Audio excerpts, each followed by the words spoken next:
What's happening, y'all? A little bit of a different setting. We're out here in the backyard right now. I had this thought and I wanted to share it with you guys. So I wanted to just quickly kind of tell you a little bit about myself, a little more about myself, but also help describe how to find yourself. So let me tell you a little bit about how I figure out how to make music for me. Basically, I get inspired by a couple of things.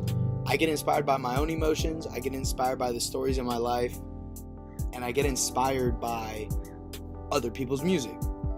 That's what everybody should be getting inspired by that. So the thing about me was, what was difficult was trying to find my sound. Like, who is Leezythegifted? What do I sound like? What do I like to hear?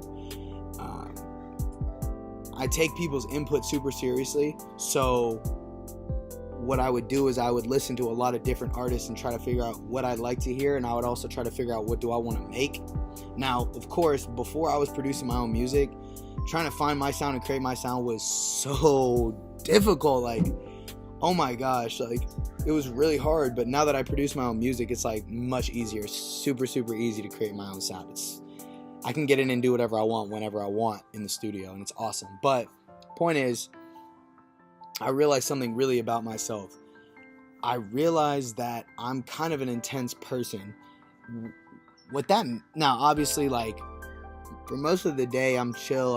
I'm generally pretty mellow, because I'm not, when I say intense, I'm not about to go run around screaming at people and all that. I just mean, like, I think intense, in my opinion, it means I'm super self-aware of who I am, my emotions, my thoughts, my energy, and I know how I feel when I feel it.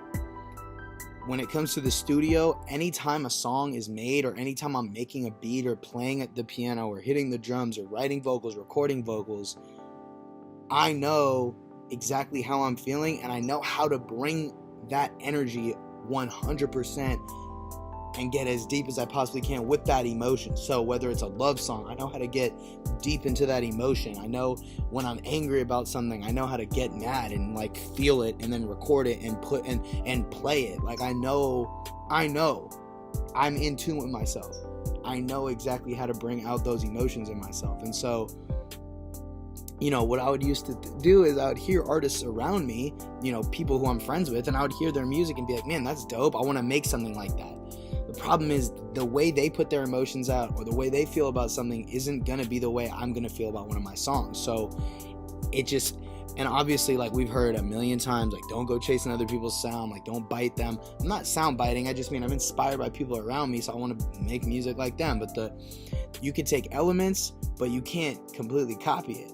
And I've realized, you know what, like some of the music I've heard just isn't the exact way I would make music. I would personally make it a little bit more intense. So the point is, when it comes to finding your sound and finding, like, who are you as a rapper, a producer, a musician, a songwriter, whatever, I think self-awareness is a super key aspect of it, because you're going to be able to know exactly how you feel about something, and you're going to be able to put the most into it. You know, music that just doesn't really have a lot of emotion, it doesn't really, I personally, I don't believe in music that doesn't have emotion into it. At least some kind of an emotion.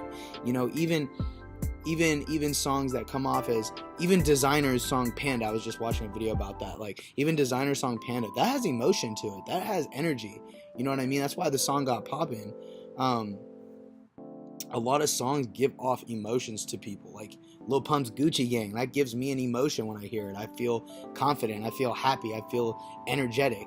You know, songs have emotion. Songs that don't have a lot of emotion, if you don't bring that emotion, if you just kind of are like kind of boring, it's not gonna work. So, you know, and I work with tons of up and coming artists all the time. Like my friends, we're all up and coming artists, and I work with them all the time. And something we've all worked on together is, how are we gonna bring more emotion and energy into our songs? So I think the answer to that is to be more self-aware and realize, what kind of music do you like? What do you want your songs to sound like? And who are you, and what kind of emotion are you bringing to this song? So yeah, that's my little speech for today. I hope you guys enjoyed it. I hope you guys got something out of it, and I really appreciate you guys watching. Don't forget, like this vid, subscribe to the channel. I got more content. Stop being fake. Subscribe in case you didn't know what I want. I'm not asking for money. Subscribe to the channel so I can make more videos and you guys can enjoy them. All right? Have a great day. Peace.